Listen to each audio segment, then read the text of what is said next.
Goeiemôre julle, dis 'n nuwe dag. Gister is verby, julle hy is vir altyd verby. Jy gaan hom nooit weer oor hê nie. Al sy probleme het gister saam met hom verdwyn en vanmôre kan ek en jy opstaan met 'n nuwe belofte van God se goedertierendheid en sy genade wat vir ons vanmôre vars en nuut gemaak is. En ek en jy kan vandag heeltemal weer in daardie nuwe genade gaan leef. So staan op uit jou bed, maak reg vir hierdie dag. Gister is weg, jy het net vandag, lewe dit. Ek wil graag vanmôre lees uit Psalm 119. Ek sal nou nie al die verse lees nie, dit gaan ons te lank besig hou. Maar daar is so 'n versie vanoggend wat by my opval en dit is vers 143. En daar staan: Al oorval angs en benoudheid my, in u gebooie bly ek my verlustig.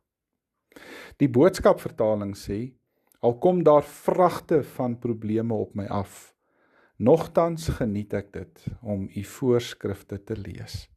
Is dit nie 'n mooi vers nie? Daar kan baie probleme kom, daar kan baie moeilikheid kom, maar ten spyte van dit bly ek die Here se woord lees. Nou julle ken vanmôre daai gesegde, hoe eet 'n mens 'n olifant op, nê? Wel, die antwoord is mos nou eenvoudig, stukkie vir stukkie, sny hom op en begin hom happie vir happie op te eet. En weet julle, soms lyk dinge of uitdagings in 'n mens se lewe net te groot om te hanteer. Dit voel of jy nooit daai einddoel gaan bereik nie.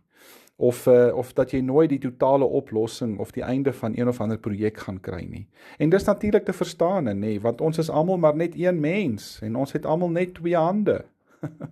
En die beste manier om iets groots deur te voer, is om uit die staanspoor alles in kleiner porsies op te breek, en dan net te werk aan daai spesifieke gedeelte van die fase waar jy is, en jouself so bietjie te beloon, na die afhandeling van elke stukkie daarvan. En so sien jy eerder net dit wat jy nou moet doen, en jy kan daarop fokus, sonder om jouself moeg of moedeloos te maak oor die groter prent. Weet jy, Abraham Hanekom het eendag dit so mooi gestel in 'n boek wat hy geskryf het. Hy het gesê, om te hoop is nie om die volle prentjie te sien nie. Om te hoop beteken dat jy vandag genoeg gesien het om jou in beweging te bring. En weet jy dat die trappe boontoe is dalk baie styl en baie hoog, maar jy kan vandag net vandag se tree vat.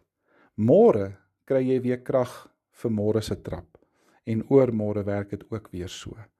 Want God is daar.